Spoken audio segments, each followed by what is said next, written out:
Siku moja baada ya kuwasilishwa kwa bajeti kuu ya serikali kwa mwaka wa fedha 2025-2026 yenye jumla ya shilingi trilioni 56.49, wakazi mbalimbali wa mkoa wa Singida wamejitokeza na kuzungumza juu ya bajeti hiyo.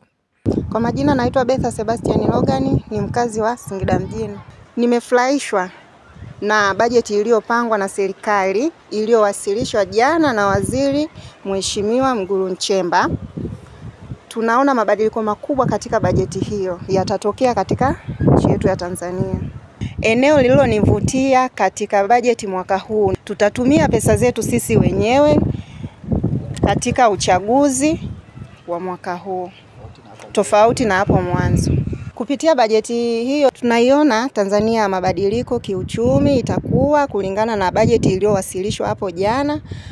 Itatupa fursa vijana. Kwanza bajeti iliyowasilishwa jana na Mheshimiwa Waziri Dr. Mwigulu Nchemba ni bajeti nzuri ambayo kimsingi imewalenga wananchi wa chini, hasa wale ambao wanafanya biashara na hata wakulima. Kwa hiyo kimsingi naweza kusema kama ni bajeti nzuri sana ambayo natumaini kwamba ikitekelezwa vizuri itaweza kuleta maendeleo makubwa katika nchi yetu.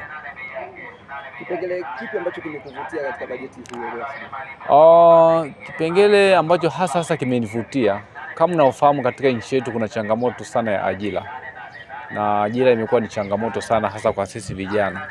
Kwa hiyo kipengele hasa ambacho kimenivutia ni kipengele ambacho serikali imeamua kuondoa kodi kwenye vyombo vya usafiri kama bajaji na pikipiki. Na kama mnaofahamu ajira nyingi za vijana wengi wamekimbilia huko kwa ajili ya kufanya biashara ya usafirishaji kwenye bajaji na pikipiki. Kwa hiyo hicho kipengele kimsingi kimenivutia sana kwa sababu itakuwa nafuu na kuboresha maisha ya vijana ambao wengi tumekimbilia kwa ajili ya kufanya biashara hiyo ya usafirishaji kwa kupitia bajaji na pikipiki. Katika bajeti iliyowasilishwa unaiona Tanzania hasa wapi? Naiona Tanzania inaenda kupaa kimaendeleo na kiuchumi. Kwa nini? Kwa sababu bajeti hii imewekeza zaidi kwa ajili ya kuwasaidia wananchi wa chini.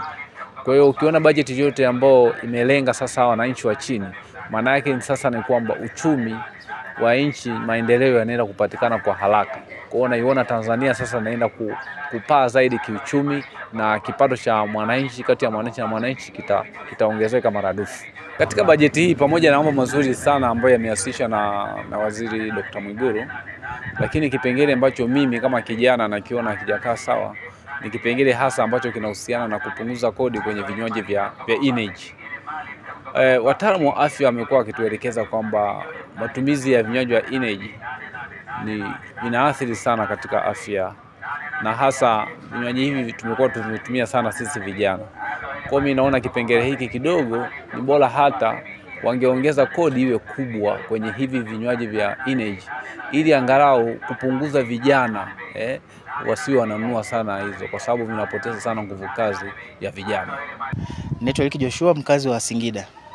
Unazungumziaje bajeti iliyowasilishwa? Bajeti iliyowasilishwa jana ni nzuri, tumefurahishwa ilivyowasilishwa na Mheshimiwa Waziri wa Fedha, Mheshimiwa Mwigulu Nchemba, maana imejitahidi kugusa maeneo mengi na kugusa wananchi hasa mmoja mmoja. Eneo gani lililovutia katika bajeti? Eneo lililonivutia katika bajeti nimesikia kuna punguzo la usajili kwenye pikipiki za miguu mitatu na za miguu miwili. Hii italeta kuchochea uchumi hasa kwa wamiliki wa bajaji, madereva na vijana kwa ujumla. Kiuchumi Tanzania naiona mbali. Hasa ukiangalia bajeti hii ambavyo imekwenda kugusa vipengele mbalimbali hasa kwenye miundombinu, maji, elimu, basi tunaona miundombinu yetu itakuwa vizuri. Pia elimu itakuwa vizuri, maana elimu ya juu hasa mikopo kwa wanafunzi, asilimia nafikiri kubwa watapata mikopo kwa wanafunzi, hivyo kuweza kuendesha taifa letu likaenda juu zaidi.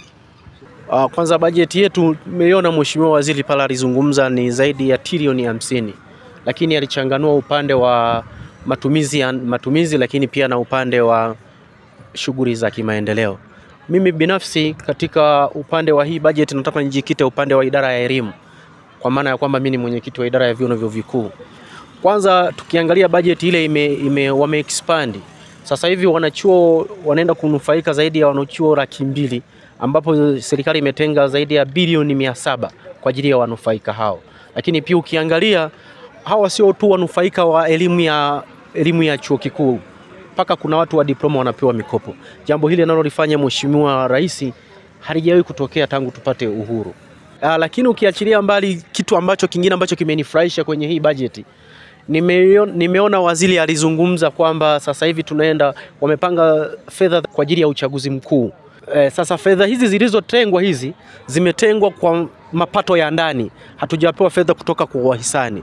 Maana yake ni kwamba sasa tunaenda kujitegemea sisi wenyewe kwenda kufanya uchaguzi huu mkuu. Kipindi tofauti na kipindi cha nyuma tulikuwa tunapata fedha kutoka kwa wahisani. Sasa tunaenda kutumia fedha za ndani.